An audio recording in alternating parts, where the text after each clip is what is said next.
Prayers are pouring in for Pope Francis from around the world as we learn he's been diagnosed with early kidney failure. Vatican deacons holding a prayer service for Pope Francis earlier today. Despite his diagnosis, the Pope's still taking time to thank his doctors and those sending him well wishes from all around the world as he remains in critical condition at this moment. In a post on X, the pontiff said, "I have recently received many messages of affection, and I've been particularly struck by the letters and drawings from children. Thank you for your closeness and for the consoling prayers I have received from all over the world." The Vatican also issued a statement today saying the Pope is conscious but still receiving high flows of supplemental oxygen. Let's go to correspondent Mills Hayes. She's been following the Pope's health battle all weekend long. She joins me now with the latest. Hey, Mills.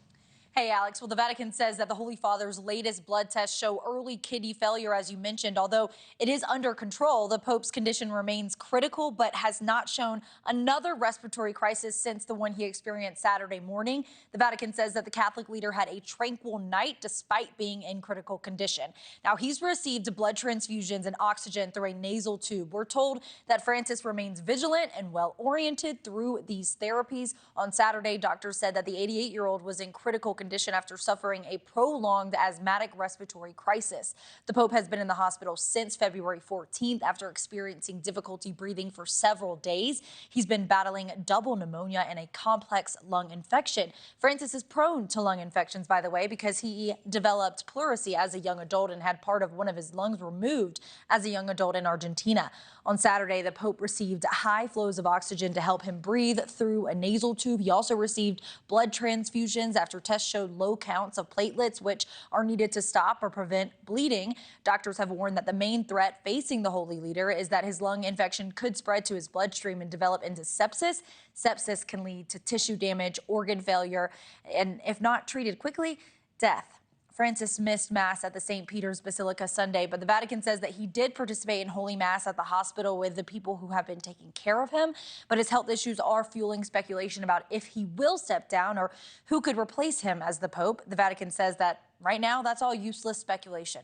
Alex? Hey, Mills, despite the Pope being in the hospital, we've seen him being somewhat active on the global stage all weekend long. That's right. Francis was supposed to have celebrated Mass on Sunday morning at the St. Peter's Basilica with ordained deacons as a part of the Vatican's year-long Holy Year commemoration, which only happens every 25 years, by the way. Francis wasn't there, but in a pre-written message, he noted the upcoming anniversary of Russia's invasion of Ukraine, calling it a painful and shameful occasion for the whole of humanity. The Pope went on to say, quote, "I invite you to remember the victims of all armed conflicts and to pray for the gift of peace in Palestine, Israel, and throughout the Middle East, Myanmar, Kivu, and Sudan." In his home country of Argentina, his friend and fellow priest said that Francis was the Pope who made the church return to the gospel.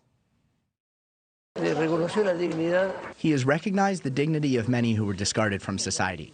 In the slum, in the Mass we did in Plaza Constitucion against human trafficking, and so on. He's really an incredible human being. We are confident in God and in his recovery. We believe he can recover, but he's in God's hands. Francis has been the Pope since 2013, and he is the first Pope that is from Latin America. He's also been a much more progressive Catholic leader, someone who is more accepting of people who are gay, divorced, remarried, or have had children out of marriage. Alex? Yeah, very serious situation. Mills, thank you very much. Thanks so much for watching. Go to joinnn.com to find NewsNation on your television provider. And don't forget to click the red subscribe button below to get more of NewsNation's fact-driven, unbiased coverage.